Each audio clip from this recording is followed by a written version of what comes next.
kembali akan menceritakan kisah tentang nabi-nabi Allah. Nabi satu ini termasuk dalam 25 nabi yang namanya tercantum di dalam Al-Quran. Kisahnya sangat menarik untuk disimak, karena setan bahkan sampai iblis turun tangan pun tak sanggup untuk menggoda manusia pilihan Allah Subhanahu wa Ta'ala ini. Ditambah lagi, nabi ini seringkali dikait-kaitkan dengan tokoh Buddha. Banyak yang beranggapan bahwa beliau adalah sosok Siddhartha Gautama yang menjadi pendiri dari agama Buddha. Untuk itu, di video kali ini, kita akan membahas tentang kisah Nabi Allah Zulkifli alaihissalam. Assalamualaikum warahmatullahi wabarakatuh, sobat beriman yang dimuliakan Allah. Alangkah lebih baik jika sahabat sekalian bantu channel ini terus berkembang dengan cara like, komen, dan subscribe. Semoga kita selalu dalam keadaan sehat walafiat, dipanjangkan rezekinya, dan dimudahkan urusannya. Amin ya rabbal alamin.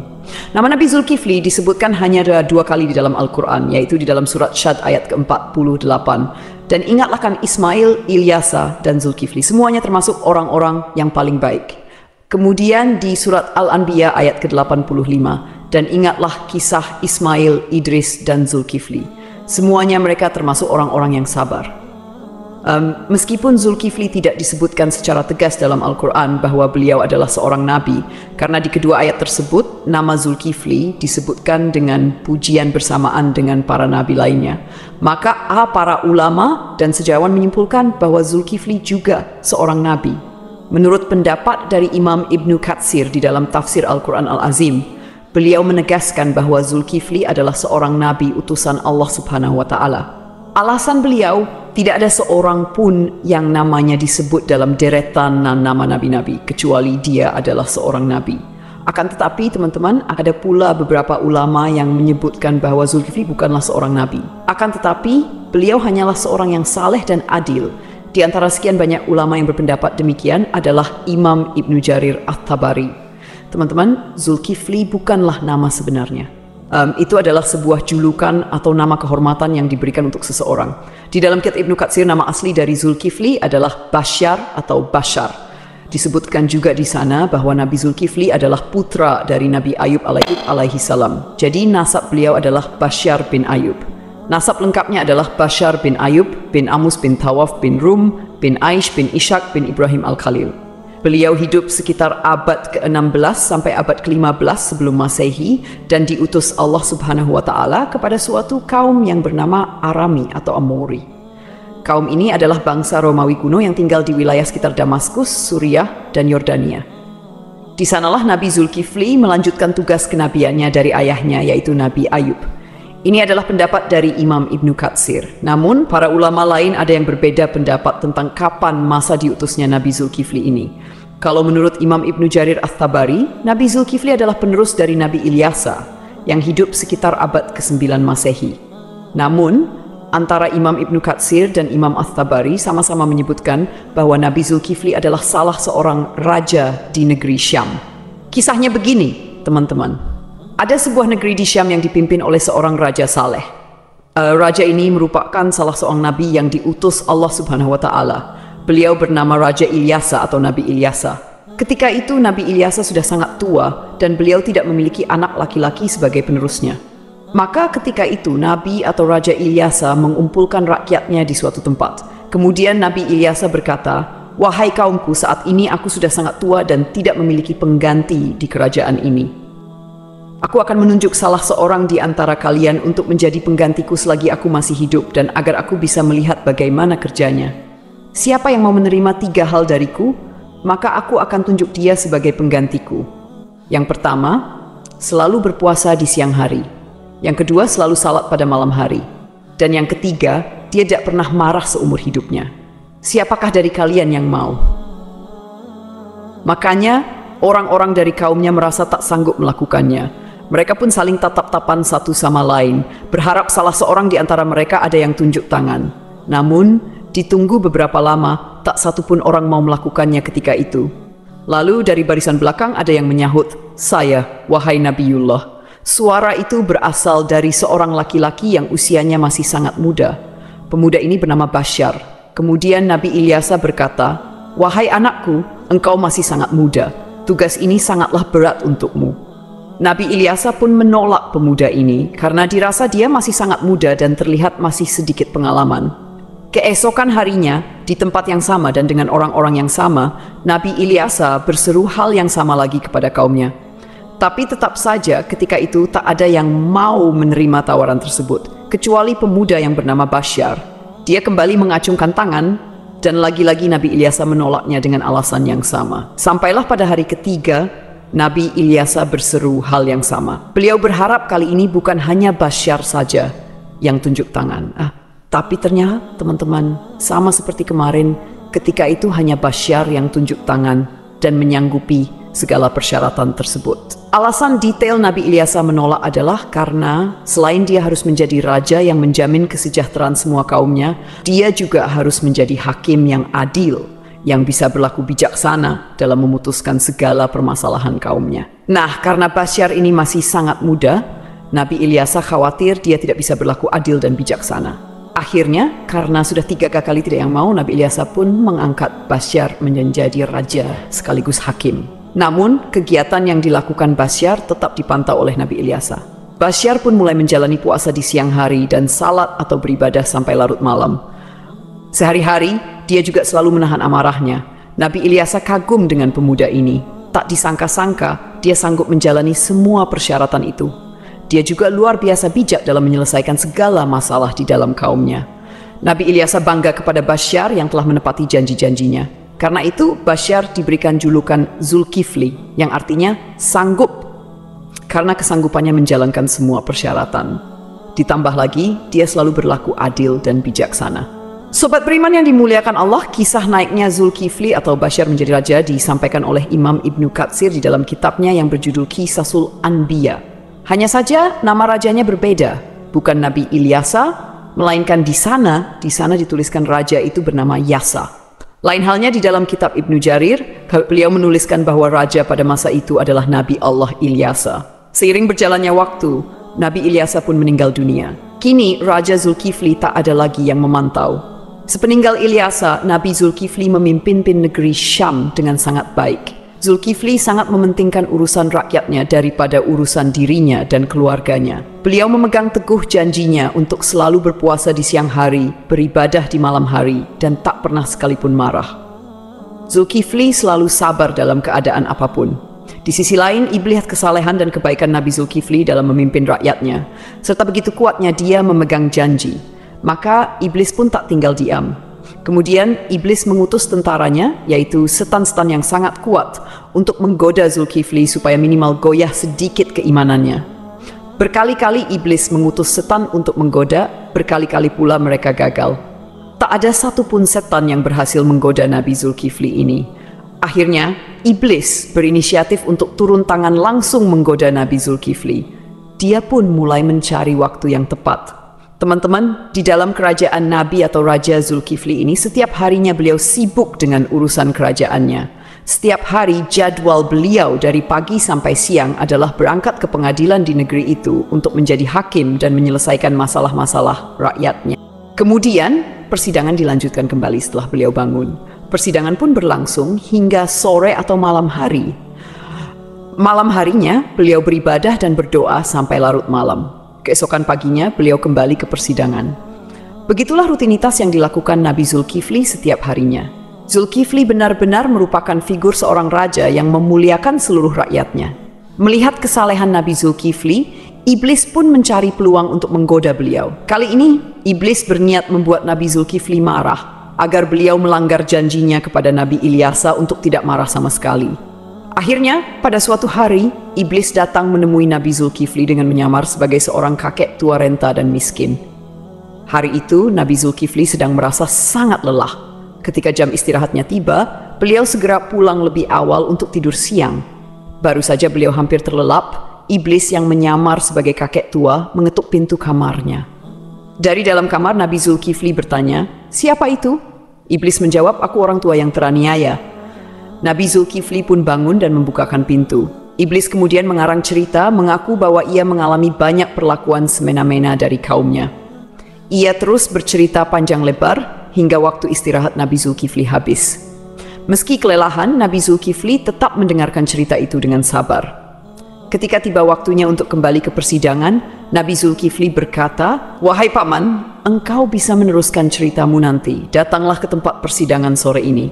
Aku akan membantu menyelesaikan masalahmu di sana." Nabi Zulkifli pun kembali ke persidangan dan menjalankan tugasnya sebagai hakim. Namun ketika sore tiba, kakek tua itu tidak kunjung datang. Nabi Zulkifli menunggu hingga malam hari, tetapi kakek tua itu tetap tidak muncul. Beliau pun pulang ke rumah dengan pikiran bahwa mungkin kakek tua itu akan datang esok hari. Keesokan harinya, Nabi Zulkifli seperti biasa duduk di persidangan untuk menyelesaikan permasalahan rakyatnya. Beliau menunggu hingga siang, tetapi kakek tua itu tetap tidak datang.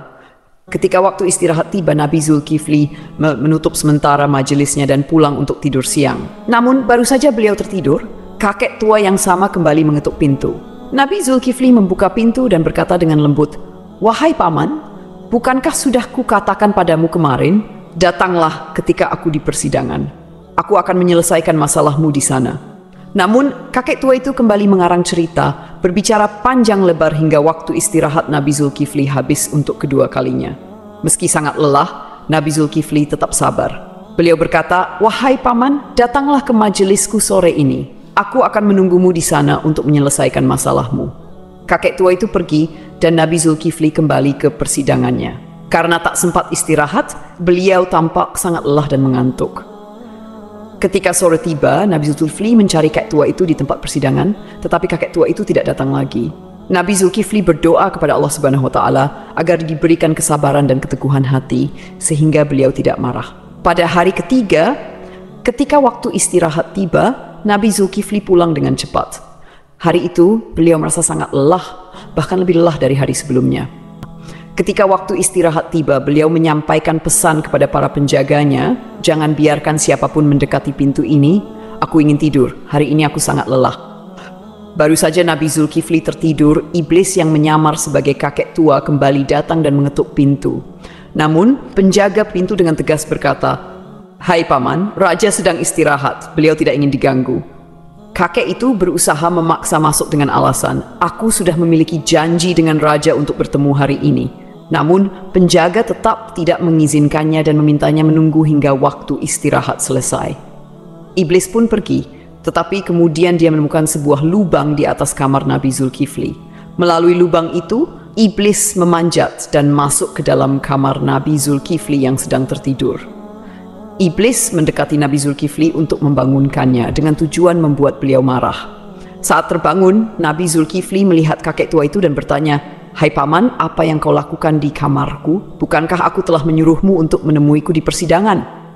Hampir saja Nabi Zulkifli marah, tetapi beliau menahan amarahnya dengan sekuat tenaga. Melihat Nabi Zulkifli tetap sabar, iblis merasa putus asa. Lalu iblis berkata, "Wahai raja, coba lihat aku. Apakah engkau tidak mengenali siapa aku?" Nabi Zulkifli memperhatikan lebih jelas dan berkata, "Engkau pasti musuh Allah." Kakek tua itu menjawab, "Benar, aku adalah iblis. Engkau membuatku tak berdaya dalam segala hal. Aku melakukan ini semua untuk membuatmu marah agar kau melanggar janjimu." Namun, iblis akhirnya menyerah karena tidak berhasil membuat Nabi Zulkifli marah. Lalu ia pergi meninggalkan kamar tersebut. Cobaan dari kaum yang menentang. Selain gangguan dari iblis, Nabi Zulkifli juga menghadapi cobaan lain berupa pemberontakan dari sebagian kaumnya. Beberapa orang dari kaumnya menentang kekuasaannya dan berencana menghancurkan kerajaannya. Mereka bahkan ingin Nabi Zulkifli turun dari jabatannya sebagai raja. Melihat situasi ini, Nabi Zulkifli mengumpulkan pasukannya untuk melawan para pemberontak. Sayangnya, sebagian besar kaumnya enggan ikut berperang karena takut mati di medan perang. Mereka memberikan syarat yang hampir mustahil, yaitu jaminan bahwa mereka akan tetap hidup dan tidak terbunuh selama pertempuran. Nabi Zulkifli pun berdoa kepada Allah Subhanahu wa Ta'ala, memohon agar seluruh pasukannya diberikan keselamatan. Dalam pertempuran yang berlangsung sengit, doa Nabi Zulkifli dikabulkan oleh Allah. Tidak ada satupun anggota pasukannya yang gugur, dan pasukan Nabi Zulkifli berhasil meraih kemenangan. Keberhasilan memimpin kerajaan. Setelah kemenangan itu, kerajaan Nabi Zulkifli menjadi lebih tentram dan sejahtera. Nabi Zulkifli memimpin dengan keadilan dan kebijaksanaan, menjalani hidup dengan sederhana, serta selalu mementingkan kesejahteraan rakyatnya. Beliau dikenal sebagai pemimpin yang sabar, tidak pernah marah, dan selalu memegang teguh janjinya. Dalam tafsir Imam At-Tabari, disebutkan bahwa Nabi Zulkifli adalah penerus dari Nabi Ilyasa. Namun, sebagian ulama lainnya meyakini bahwa Nabi Zulkifli adalah orang yang sama dengan Nabi Yehezkiel yang dimakamkan di Babilonia di sebuah tempat bernama Al-Kifl yang kini berada di kawasan Irak. Abdullah Yusuf Ali dalam The Holy Quran menyebutkan bahwa kata Kifli adalah bentuk Arab dari Yehezkiel yang berasal dari bahasa Ibrani. Berdasarkan pendapat ini, Zulkifli bukanlah sebuah julukan melainkan nama asli. Terlepas dari kebenaran pendapat ini, para ulama seperti At-Tabari, Ibnu Katsir, Ibnu Ishaq, dan Ibnu Qutaibah sepakat memandang Yehezkiel sebagai Nabi Allah. Ibnu Katsir bahkan mengisahkan Nabi Zulkifli dan Nabi Yehezkiel sebagai dua cerita yang berbeda. Artinya kedua nabi ini dianggap sebagai tokoh yang berbeda. Ada pula perdebatan panjang yang menyebutkan bahwa Zulkifli adalah sosok Buddha Siddhartha Gautama, seorang tokoh yang diyakini sebagai pendiri agama Buddha. Siddhartha Gautama diperkirakan hidup antara abad ke-6 hingga ke-4 sebelum Masehi. Beberapa pendapat menyatakan Buddha adalah Nabi Zulkifli. Ada juga yang menghubungkannya dengan Nabi Idris, dan bahkan ada yang menyebut Buddha adalah Nabi Khidir. Pendapat ini salah satunya didasarkan pada anggapan bahwa kata Kifli adalah bentuk Arab dari kata Kapil, kependekan dari Kapilawastu, yaitu ibu kota Sakya dan tempat tinggal Siddhartha Gautama sebelum meninggalkan istana. Salah satu pendukung teori ini adalah Hamid Abdul Qadir dalam karyanya Buddha the Great, His Life and Philosophy. Beliau menyimpulkan bahwa prinsip hidup Nabi Zulkifli memiliki banyak kesamaan dengan filosofi yang diajarkan Siddhartha Gautama. Pendapat ini diperkuat oleh Al-Qasimi, seorang ahli tafsir yang menafsirkan surat Tin. Saidah, pohon Tin, tempat Buddha mendapatkan wahyu dan menjadi rasul. 2. Pohon Zaitun, tempat Nabi Isa diangkat menjadi nabi dan rasul. 3. Gunung Sinai, tempat Nabi Musa menerima mandat dari Allah. 4. Negeri Mekah yang aman, tempat Nabi Muhammad SAW menerima wahyu. Dalam tafsir tersebut, timbul pertanyaan mengapa agama Buddha dan Kristen disebut lebih awal dibandingkan Yahudi dan Islam. Ibnu Taimiyah menjelaskan bahwa hal ini karena agama Buddha berada lebih jauh dari kebenaran, kemudian Kristen dan Yahudi lebih mendekati, sedangkan Islam disebut terakhir karena kesempurnaannya. Namun, ada juga pendapat lain yang menghubungkan Buddha dengan Nabi Khidir. Dalam Al-Milal wa Nihal yang ditulis oleh As-Syahrastani dijelaskan bahwa jika ajaran-ajaran Buddha benar, maka ia memiliki banyak kesamaan dengan Nabi Khidir. Adapun menyatakan Buddha adalah Nabi Idris didasarkan pada beberapa kesamaan, seperti aturan memakai jubah kebihuan. Dalam kitab Mustadrak Al-Hakim dari Ibnu Abbas disebutkan bahwa menjahit adalah salah satu keahlian Nabi Idris. Dikatakan bahwa Nabi Daud adalah seorang pembuat perisai, Nabi Adam seorang petani, Nabi Nuh seorang tukang kayu, Nabi Idris seorang penjahit, dan Nabi Musa seorang penggembala. Sementara itu, Siddhartha Gautama yang dikenal sebagai Buddha adalah seorang pangeran putra Raja Sudodana. Pada usia 7 tahun, Pangeran Siddhartha memiliki 3 kolam bunga teratai, yaitu kolam bunga teratai biru Upala, kolam bunga teratai merah Paduma, dan kolam bunga teratai putih Pundarika. Kata Acider Sidra atau Sidar yang merujuk pada makna bunga teratai menjadi hal yang patut diperhatikan, terutama bila dikaitkan dengan Nabi Idris. Kisah Sang Buddha yang mencapai kesempurnaan menuju nirwana dianggap memiliki kesamaan dengan Nabi Idris yang mencapai surga Allah tanpa melalui kematian. Pada suatu malam, Pangeran Siddhartha memutuskan meninggalkan istananya dan menjalani hidup sebagai seorang pertapa. Di usia 40 tahun, beliau dikatakan diangkat sebagai nabi. Sebagaimana nabi-nabi lainnya, Buddha Gautama juga meramalkan kedatangan Nabi Muhammad SAW. Dalam ajarannya, ia menyebutkan tentang Buddha Maitreya. Aku bukanlah satu-satunya Buddha. Selepas aku akan lahir seorang Buddha lagi yang dikenal dengan nama Maitreya. Dia akan memiliki banyak sifat-sifat mulia dan utama. Sejarawan Muslim bernama Al-Biruni yang pernah tinggal bertahun-tahun di India mencatat dalam kitabnya Al-Hind bahwa para penganut Buddha di India tidak menganggap Buddha sebagai Tuhan, melainkan hanya seorang nabi. Demikianlah kisah Nabi Zulkifli yang dihubungkan dengan Siddhartha Gautama. Semoga kisah ini bermanfaat. Mohon maaf atas segala kekurangan. Yang benar datangnya dari Allah SWT, sedangkan kekhilafan berasal dari saya sebagai manusia biasa. Sampai jumpa pada kisah-kisah seru lainnya. Wassalamualaikum warahmatullahi wabarakatuh.